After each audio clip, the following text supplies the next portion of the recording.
연금제도의 개관. 공무원 연금. 왜 무조건 강제 가입해야 할까요? 첫 월급 받은 소감이 어때? 소감은 무슨 너무 좋지. 근데 이것저것 제하고 나니 월급이 생각보다 더 적더라. 맞아. 세금이며 연금이며 쭉쭉 빠져나가더라고. 아, 맞아, 연금. 공무원 연금은 자동으로 가입되어 있던데 그거 그냥 해지하면 안 되나? 공무원 공제의 연금은 선택사항이던데 이건 그냥 가입되어 있더라고. 공무원 연금은 무조건 강제 가입이라 안 될걸? 에이, 요즘 그런 게 어딨어. 내가 한번 제대로 알아봐야겠네. 내가 올린 글에 답변이 달렸는지 확인해볼까?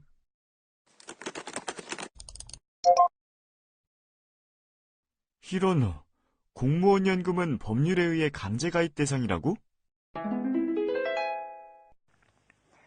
사례 잘 확인하셨나요? 공무원이 되면 자동으로 공무원 연금에 가입하게 되는데요. 왜 그런 걸까요? 공무원 연금 가입과 관련해 법률적인 근거를 두고 강제로 가입시키는 이유는 무엇인지, 또 공무원 연금은 어떤 특징을 가지고 있는지에 대해 이해하려면 먼저 공적 연금에 대한 이해가 필요합니다.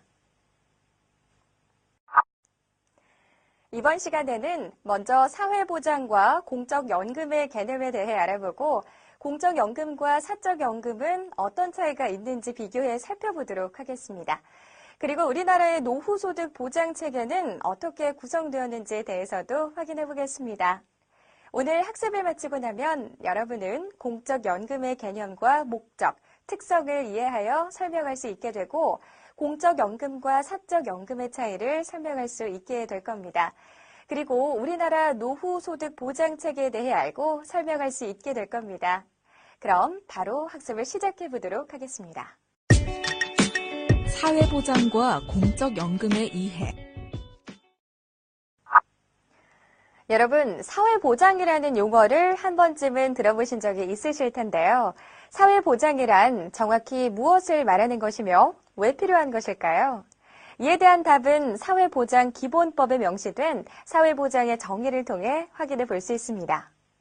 사회보장기본법에서는 사회보장이란 출산, 양육, 실업, 노령, 장애, 질병, 빈곤 및 사망 등의 사회적 위험으로부터 모든 국민을 보호하고 국민 삶의 질을 향상시키는 데 필요한 소득 서비스를 보장하는 사회보험, 공공부조, 사회서비스를 말한다라고 정의하고 있습니다.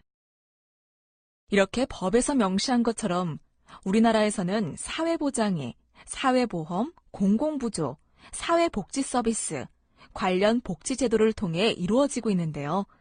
이러한 사회보장 체계에서 공적연금은 기본적으로 사회보험의 영역에 속합니다. 사회보장기본법에서는 사회보험에 대해 국민에게 발생하는 사회적 위험을 보험의 방식으로 대처함으로써 국민의 건강과 소득을 보장하는 제도라고 정의하고 있습니다. 그렇다면 우리 공무원연금은 어디에 속하게 될까요? 네, 공무원연금은 공적연금으로서 사회보험에 속하게 됩니다. 사회보장제도로서 공적연금은 어떤 특성이 있으며 민간연금과는 어떤 점에서 다를까요?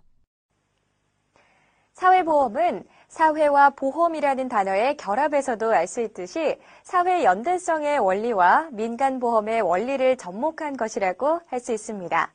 여기서 사회 연대성이란 재분배 구조 등을 통해 경제적, 사회적 약자에 대한 법적 보장을 실현하는 것이고 민간보험이란 인간 생활에서 발생하는 위험을 보험이라는 메커니즘을 통해서 분산시키는 것입니다.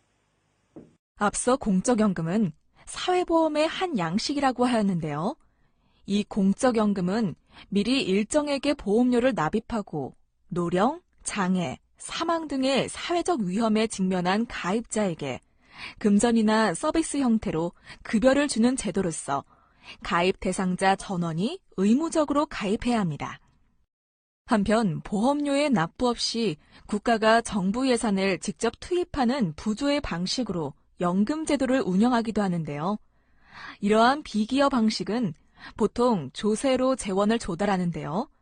급여는 거주기간, 자산 수준 등을 기준으로 지급하되 동일한 금액으로 급여를 지급하거나 소득 수준에 따라 급여를 감액하여 지급하기도 합니다. 이러한 부조의 방식은 빈곤 노인 등에게 자산 조사 등을 거쳐 일정 금액을 무상으로 지급하므로 보험료를 납부하지 못하는 빈곤층을 당장 보살필 수 있다는 장점이 있지만 수급자가 가난한 사람으로 낙인 찍힌다는 점, 수혜계층의 근로 의욕과 저축 의욕을 감소시켜 결과적으로 사회 전체의 생산력을 저하할 수 있다는 점에서 비판이 제기되기도 합니다.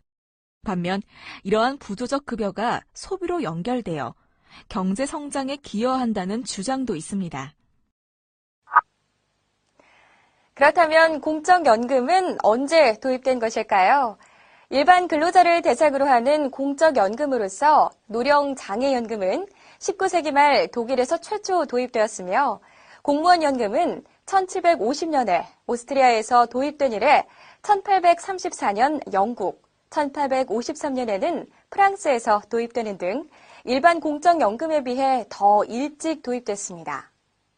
공적연금은 소득 상실의 위험으로부터 기본 생활을 보장하기 위해서 공동으로 대처하고자 하는 사회적 요청에 따라 만들어지게 된 것으로 제도 가입자들의 노령, 장애, 사망 등의 사회적 위험에 대비하는 장기소득 보장 프로그램입니다. 자본주의 경제체제는 개인의 책임을 기본 이념으로 하고 있으나 개인이 통제할 수 없는 사회 경제적인 사유로 소득이 상실되는 경우가 발생할 수 있는데요. 이렇게 되면 자신의 생활을 자기 소득에만 전적으로 의존할 수 없게 됩니다. 또한 과거에는 주로 가족 안에서 자식들이 노인을 부양했지만 산업화와 핵가족화의 영향 등으로 가족에 의한 노인 부양이 점점 더 어려워지고 있습니다. 이와 같은 비자발적인 소득 상실의 위험으로부터 사람들을 보호하고 가족에 의한 부양체제의 약화를 보완하기 위해 국가에서 공적연금 제도를 도입하게 된 것입니다. 이렇게 도입된 공적연금은 사회적 안전망을 제공하고 소득 재분배를 하며 위험을 분산하는 기능을 합니다. 첫째, 공적연금은 기본적으로 노령과 장수 위험에 따른 빈곤을 예방하는 기능을 합니다. 둘째, 공적연금은 기여금과 세금 등을 통해 소득을 재분배하는 기능을 갖습니다. 기여금과 세금은 통상 소득 수준에 비례하여 징수되지만 급여의 일정 부분이 빈곤 예방 차원에서 정액으로 지급되기도 하고 저소득층에게는 납부한 기여금이나 세금 이상의 급여를 지급하기도 합니다. 또한 보험 사고가 발생하여 빈곤에 빠질 위험에 처한 이들에게는 빈곤 해소에 필요한 자금을 지원함으로써 동일 세대 내에서 소득을 재분배하는 역할을 합니다. 셋째, 공적연금은 위험을 분산하는 역할을 하는데요. 예기치 못한 재해, 사망 등의 위험에 직면한 가입자와 수급자에 대해 기여금과 세금 등의 재원을 통해 급여를 지급함으로써 해당 위험을 분산하는 것입니다. 이번에는 공적연금의 운영 원리에 대해 알아보겠습니다. 먼저 연금급여의 지급에 필요한 재원을 어느 시기에 어떻게 조달할 것인가에 대한 계획을 연금 재정 운영 방식이라고 합니다. 대표적인 연금 재정 운영 방식으로 적립 방식과 부과 방식이 있습니다. 적립 방식은 제도 가입자의 미래 연금 비용, 퇴직률, 사망률 및 시장 이자율 등을 고려하여 장기적인 차원에서 보험 수리적인 균형을 유지할 수 있는 평균 보험료 수준을 결정한 후 계속 같은 수준을 유지해 나가는 방식입니다. 이러한 적립 방식에서는 미래의 급여 지출에 필요한 준비금을 미리 기금으로 적립하게 됩니다. 급여 지출에 필요한 금액 전부를 기금에 적립해 나가는 완전 적립 방식과 일부만을 적립하는 부분 적립 방식으로 구분됩니다. 부과 방식은 각 시점에 퇴직자에 대한 퇴직급여 소요분을 충당할 수 있는 만큼의 보험료를 매년 각출하는 방식 또는 당해연도 보험료 수입으로 당해연도 급여를 충당하는 방식입니다. 이러한 부과 방식은 제도 가입자의 급여 혜택과 보험료 부담 간의 보험 수리적 균형을 추구하기보다는 세대 간의 재정 이전을 통해 전체 제도의 재정 수지 균형 유지에 중점을 두는 제도입니다. 즉, 부가 방식의 연금 제도는 현역 세대가 연금 비용을 계속 부담해준다면 적립기금 없이 약간의 지불 준비금만으로도 영속적으로 운영될 수 있는 것이죠. 이러한 적립 방식과 부가 방식은 외형상의 차이는 다음과 같습니다. 적립 방식은 장래의 전체 연금 가입자에게 지불해야 할 연금 급여액의 현가, 즉 연금 채무액을 적립기금으로 보유하는 것이고, 부가 방식은 연금 채무액을 보유하지 않고 단기간에 급여 지출에 필요한 급여 준비금만을 보유하는 것입니다. 부가 방식은 세대 간 부양 시스템을 전제로 하는 반면 적립 방식은 세대 간 부양 시스템을 전제로 하지 않습니다. 대부분 공적연금 제도는 부가 방식을 기초로 운영되는데요. 적립 방식을 기초로 연금 제도를 도입한 많은 사회보장 선진국들의 사례를 살펴보면 높은 인플레이션에 의한 기금 가치의 하락, 지속적인 급여 수준의 인상, 평균 수명 연장에 따른 인구 구조의 고령화 등으로 연금 재정의 위기를 직면한 경우가 많았습니다. 이에 각국 정부에서는 재정 문제를 해결하기 위해 현재 근로세대에게 재원을 부담시키는 부가 방식으로 전환하는 경향도 있었습니다. 세대 간 부양 시스템은 현역 시절에 납부한 보험료는 퇴직 후에 되돌려받기 위한 것이 아니라 납부 당시에 퇴역 세대에게 연금을 지급하는 비용으로 사용되며 나중에 본인이 지급받게 될 연금은 미래의 현역 세대가 부담하게 되는 것입니다.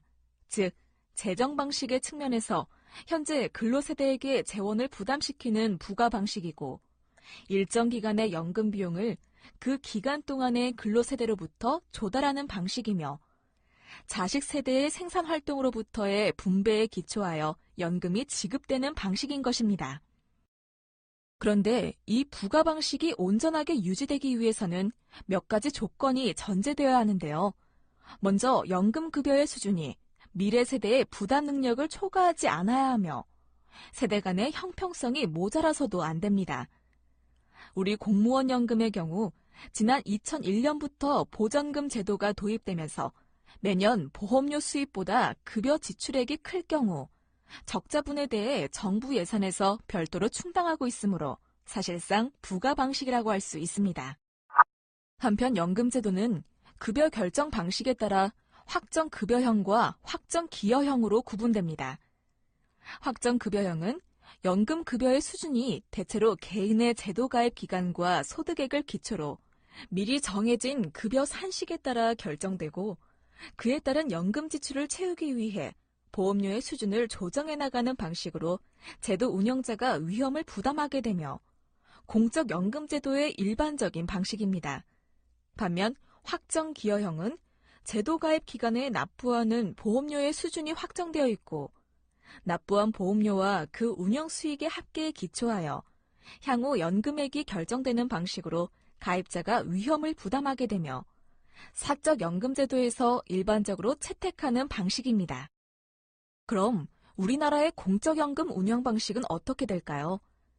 공적연금은 사회보장 제도로서 기본적인 노후 소득 보장을 목표로 하기 때문에 급여의 수준을 미리 결정해야 할 필요가 있는데요.